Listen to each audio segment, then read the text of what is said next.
മലയാള സിനിമയുടെ അഭിമാനമായി മാറിയ ഒരു പേര് മമ്മൂട്ടി.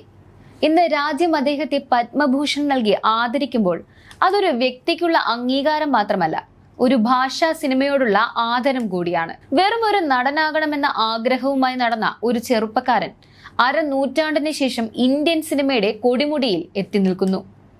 പത്മശ്രീയിൽ നിന്ന് പത്മഭൂഷണിലേക്ക് എത്തുമ്പോൾ ആ ആവേശകരമായ ജീവിത വഴികളിലൂടെ നമുക്കൊന്ന് സഞ്ചരിക്കാം.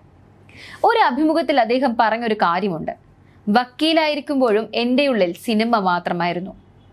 1971 അനുഭവങ്ങൾ പാളിച്ചകൾ എന്ന സിനിമയിൽ വെറും ഒരു ആൾക്കൂട്ടത്തിനിടയിൽ നിന്നായിരുന്നു തുടക്കം.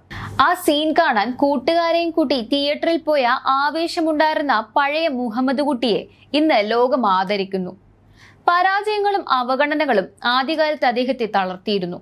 എന്നാൽ തന്റെ അഭിനയത്തോടുള്ള അടങ്ങാത്ത അഭിനിവേശം അദ്ദേഹത്തെ മുന്നോട്ട് നയിച്ചു. മമ്മൂട്ടി എന്ന നടൻ ഒരു വിസ്മയമാകുന്നത് തന്റെ കഥാപാത്രങ്ങളിലൂടെയായിരുന്നു.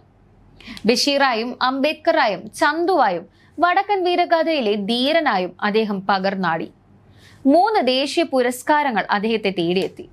ഓരോ സിനിമ കഴിയുമ്പോഴും അദ്ദേഹം സ്വയം പുതുക്കിക്കൊണ്ടിരുന്നു. എനിക്കിനിയും നല്ല വേഷങ്ങൾ ചെയ്യണം എന്ന ആ ഒരൊറ്റ ചിന്തയാണ് മമ്മൂട്ടി എന്ന ബ്രാൻഡിനെ ഇന്നും ജ്വലിപ്പിച്ചു നിർത്തുന്നത്. 1998 രാജ്യം അദ്ദേഹത്തിന് പത്മശ്രീ നൽകി. ഇപ്പോൾ 2026 പത്മഭൂഷണും അദ്ദേഹത്തിനെ തേടിയെത്തി. ഇത് മമ്മൂട്ടി എന്ന നടന്റെ മാത്രം വിജയമല്ല, മലയാള സിനിമയുടെ കരുത്തുകൂടിയാണ്. വൈവിധ്യമാർന്ന വേഷങ്ങളിൽ നമ്മെ വിസ്മയിപ്പിച്ചുകൊണ്ടിരിക്കുന്ന ഈ മഹാനായ കലാകാരന് ലഭിക്കാവുന്ന ഏറ്റവും വലിയ ആദരങ്ങളിൽ ഒന്ന്. പത്മഭൂഷന്റെ തിളക്കത്തിൽ നിൽക്കുന്ന നമ്മുടെ പ്രിയ താരത്തിന് മമ്മൂക്കയ്ക്ക് എല്ലാവിധ ആശംസകളും നേരുന്നു. ഇനിയും വിസ്മയിപ്പിക്കുന്ന കഥാപാത്രങ്ങളുമായി അദ്ദേഹം മുന്നേറട്ടെ.